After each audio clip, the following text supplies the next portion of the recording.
Hello people of Earth, welcome to Front Page Fables. Today we are going some amazing Vegas stories. But before, spontaneous Vegas adventure, a whirlwind trip from Minneapolis, mid-90s. Me and a buddy just got off work at 3 p.m. in Minneapolis. Went to the bar and started drinking and watching the MLB playoffs. About 9 p.m. an ad came on for Las Vegas on the TV. Me and my buddy looked at each other and said, "Let's go." We drove to the airport and bought one-way flights to Vegas with cash, no luggage. Flight left at 10:30 p.m. We got a beer right away on the flight. Talked to a guy sitting next to us that was a sales guy from New York, New York. He said to go play the Majestic Lions slots at MGM. We passed out shortly thereafter. Next thing I know, I wake up and see the Luxor outside my window from the plane. I was hungover and said to my buddy, "What the hell did we just do?" I just wanted to be home in my bed. Took a cab to the MGM. Me and my buddy each had only $100. We found the Majestic Lions, and within an hour, we each won about $300. The guy on the plane was right. Started playing blackjack with $100 chips. Was up about $700 or so. Got the best hand dealt in the history of mankind. Had a pair of 8s dealt to me. Dealer had a 6 showing. Split the 8s, got another 8 and a 3.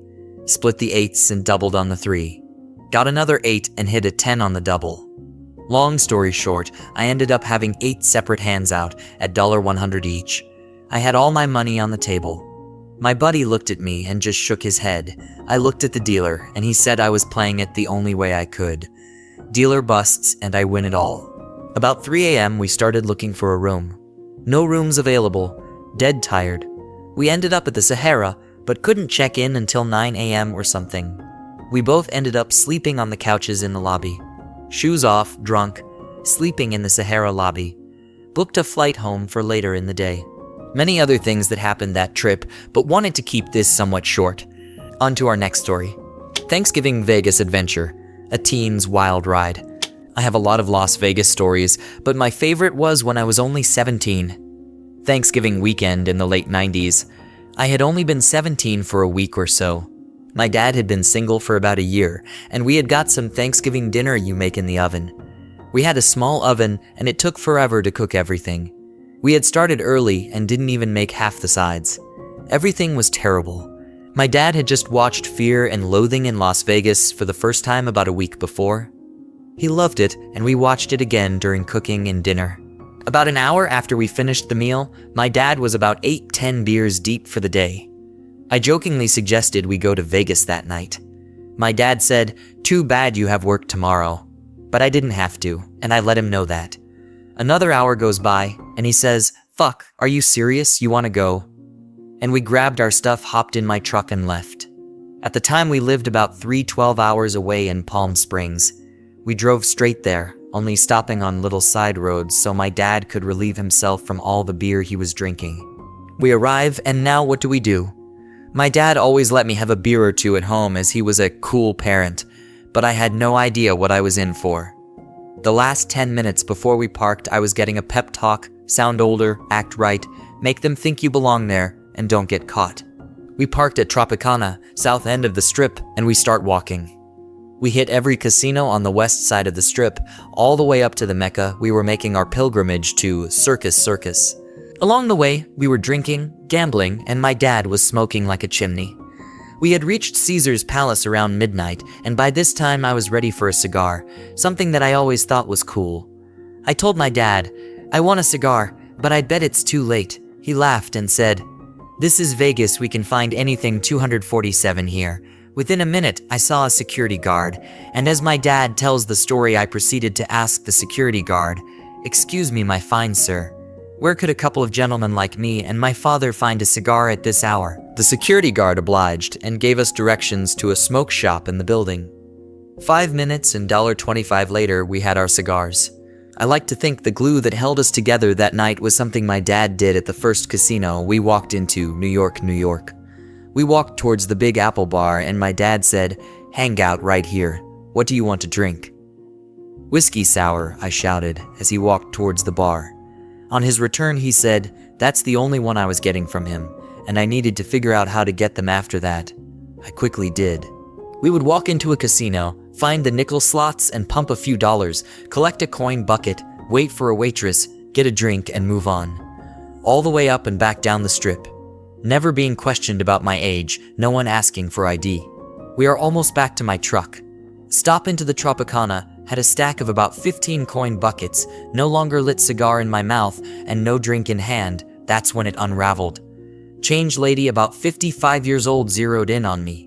She had seen my type 1,000 times in her career, and it was only my dad and myself at her slots. She shot straight over and asked my age. I confidently ignored her. After her second request, I said 22 as I looked over and my dad was hitting the exit. I knew I was on my own. I hit collect on my $1 or $2, but she blocked me from scooping out my coins. I grabbed my buckets and headed for the door. Just outside, I found my dad dying from laughter. We went to the truck to catch some ZZZ as we had no hotel plans. Slept a few hours and woke up to my dad calling a childhood friend who he knew was living in Las Vegas. We meet his buddy for breakfast and they catch up as I experience the driest throat from drinking endless whiskey sours. We decide it's time to head home, but I wanted to do one last thing. Ride the roller coaster at New York, New York. My dad, who doesn't ever do anything like that, agrees, and we make our way over there. We take the ride and have a blast. My dad even ride it again with me. I had been eyeing Nathan's hot dogs and wanted to eat again before the drive home. It was like I had never had a hot dog before in my life. We started heading home, and before State Line, my dad was hyping me up to ride the coaster at Buffalo Bills. So we make a stop and again we have a blast. We went to the outlets and my dad bought some shirts and bought me a Timberland jacket I had been wanting for a while. We get home a little after dark. An adventure I would never forget. From Vegas party to wedding bells, my unforgettable journey. My friend had just turned 21 and I was turning 22, so we decided to go to Vegas for a kind of joint birthday party deal. We stayed at the Mirage and spent the first 2 days wandering around the strip and drinking. My buddy had just broke up with his girlfriend. I was pretty recently single too, so we were looking for some tale but hadn't had any luck. None. Finally, the last night we were there, we decided to go all out and got table service at the Revolution Lounge in the Mirage. We met some girls and had a nice time with them drinking that night. Exchanged numbers, agreed to meet up the next day. We said fuck it and changed our flights to a couple of days later. Thanks Southwest for your friendly policy regarding changing flights when using Rapid Rewards tickets. Ended up partying like fucking crazy with the girls. I wasn't really that into the one I ended up hanging out with. My friend loved his.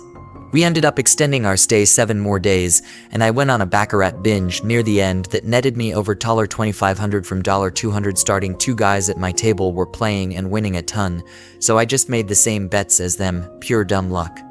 I even won a tie bet with a 1-9 payout, which if you know Baccarat is a stupid bet and never wins. I won. We were unable to keep staying at the Mirage as they were booked up, so we used my winnings and now decent standing with the casino to book a penthouse suite at the Bellagio for cheap. It looked right over the fountain, baller as fuck. Hung out with the girls one last time, took them to a very nice dinner. They had talked one of their girlfriends into flying in for 1 day on a whim. She was a flight attendant. She has just gotten back from an international layover and was exhausted, but agreed to come anyway. She came to the dinner. I ended up sitting next to her, and we talked the whole time. The next day I asked her out, and we started dating. Last March we flew back to Vegas, just her and I, and had our wedding. We've traveled all over the world using her airline privileges, and have had the greatest time ever together, and will continue to do so. TL, Doctor went to Vegas, partied, won a shit ton of money, met my wife, went back to Vegas to get married, traveled the world. Win.